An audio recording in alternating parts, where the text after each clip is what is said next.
अथ चतुर्थ अध्याय महर्षि व्यासंक असंतोष।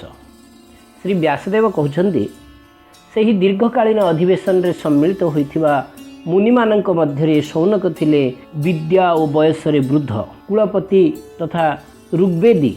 से सूतंक कथा शुणे तांकु बहु प्रशंसा कले और कहले। श्री शौनक कहले, हे सूत महाभाग, आपण तो हेउछन्ति वक्ता मानक मध्य श्रेष्ठ और बड़ भाग्यवान। भगवान सुखदेव जो भागवत कही से परम पुण्यमयी भागवतर चरित आपण कृपा करी आमको कहतु। यही चर्चा केउं जुगरे केउं स्थान रे एवं काहेकि होइथिला एवं कहार प्रेरणा रे मुनिवर श्री कृष्ण द्वैपायन यही संहिता रचना करथिले ताहा दया करी कहतु।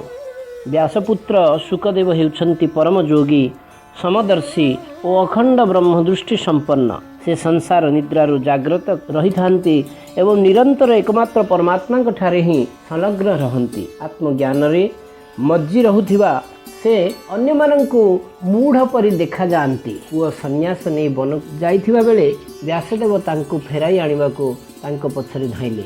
सेतेबेले जलरे स्नान करुथिबा स्त्री माने दिगंबर सुखदेवंकु देखि मध्य वस्त्र पिंधिले नाही, अथच वस्त्र पिंधिथिबा व्यासंकु देखि से माने लज्जारे वस्त्र पिंधि पकाइले। एपरी आश्चर्यजनक घटना देखि व्यास सेमानंकु एहार कारण पचारले। सेमाने कहिले, आपणक दृष्टि रे एबे भी स्त्री पुरुष भेद अर्थात द्वैत वृद्धि रहिछि, किंतु आपणक पुत्रंकर रहिछि विशुद्ध ब्रह्म बुद्धि। श्री सुखदेव हेउचन्ति एपरी महान।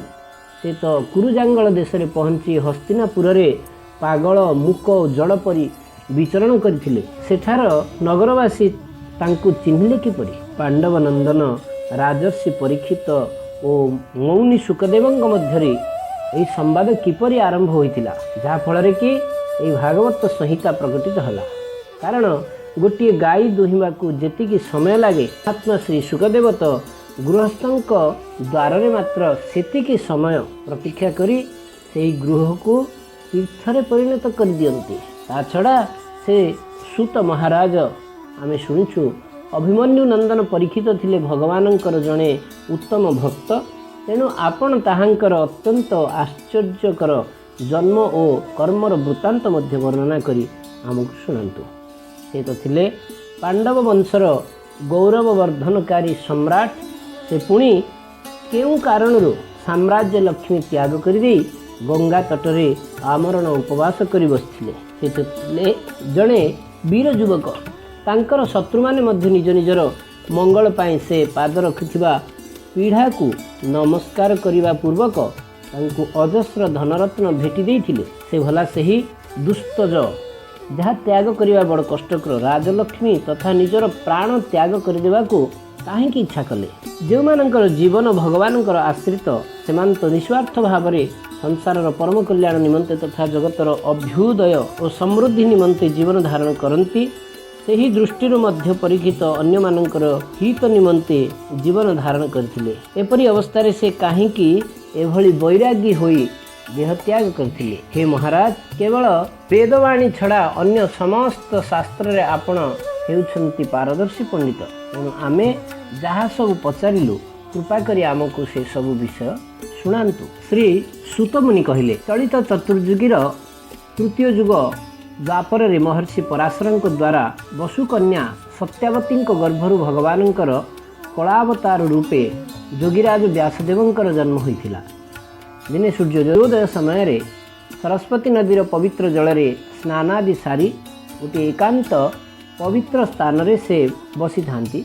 से तो निजर गभीर दूरदृष्टि बल रे आगत भविष्यत कथा जानी पारुथिले।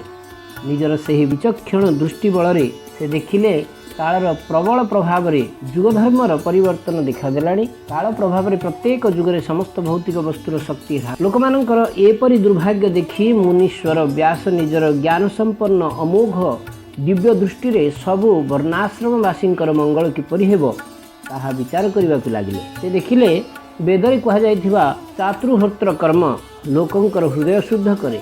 एहाकू दृष्टि रे रखी यज्ञर विस्तार करने निमंते वेद को चारि भाग रे विभक्त करदिले। व्यासदेवंक द्वारा ऋक्, यजु, साम और अथर्व ଏହି ଚାରି ବେଦର ଉଦ୍ଧାର ପୃଥିବୀକରଣ ହେଲା। ଇତିହାସ ଓ ପୁରାଣକୁ ପଞ୍ଚମ ବେଦ କୁହାଯାଏ।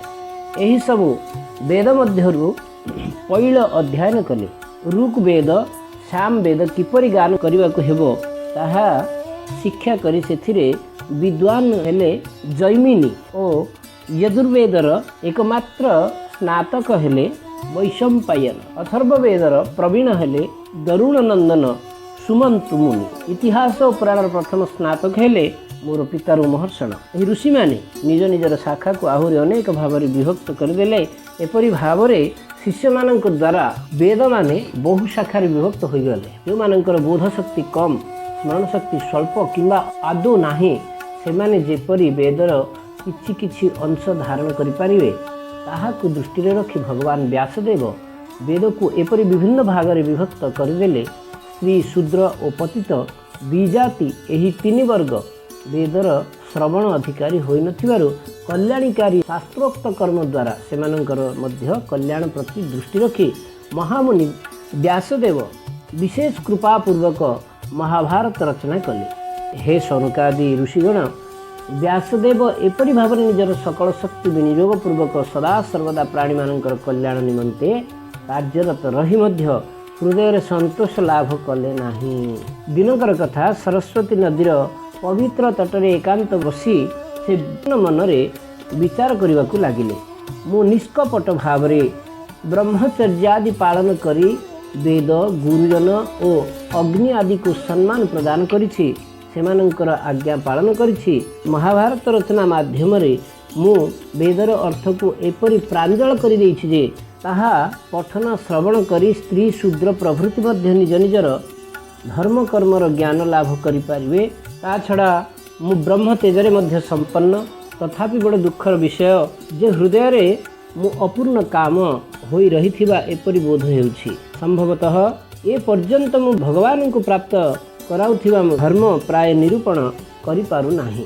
ଯେଉଁ ଧର୍ମ ଭଗବତ ପ୍ରାପ୍ତି କରାଏ ତାହା ହିଁ ପରମହଂସମାନଙ୍କର ପ୍ରିୟ ଧର୍ମ ଏବଂ ତାହା ହିଁ ଭଗବାନଙ୍କର ପ୍ରିୟ, ତାହା ନିର୍ଣ୍ଣୟ କରି ନଥିବାରୁ ସମ୍ଭବତଃ ମୋତେ ଏହି ଅପୂର୍ଣ୍ଣତା ବୋଧ ହେଉଛି। ଶ୍ରୀକୃଷ୍ଣ ଦ୍ୱୈପାୟନ ବ୍ୟାସ ନିଜ ଭିତରେ ଏପରି ଅପୂର୍ଣ୍ଣତା ଅନୁଭବ କରି ଦୁଃଖିତ ହେଉଥିବା ବେଳେ ଦେବର୍ଷି ନାରଦ ଆସି ତାଙ୍କର ଏହି ଆଶ୍ରମରେ ପହଞ୍ଚିଗଲେ। ମହର୍ଷିଙ୍କ ଆଗମନ ଦେଖି ବ୍ୟାସଦେବ ତୁରନ୍ତ ଉଠି ଠିଆ ହୋଇପଡ଼ିଲେ ଏବଂ ସୁରପୂଜିତ ନାରଦଙ୍କୁ ବିଧିପୂର୍ବକ ପୂଜା କଲେ। ଇତି ଶ୍ରୀ ଭାଗବତେ ମହାପୁରାଣେ परमहंस संहितायां प्रथम स्कंदे नैमिषारण्योपाख्याने चतुर्थ अध्याय।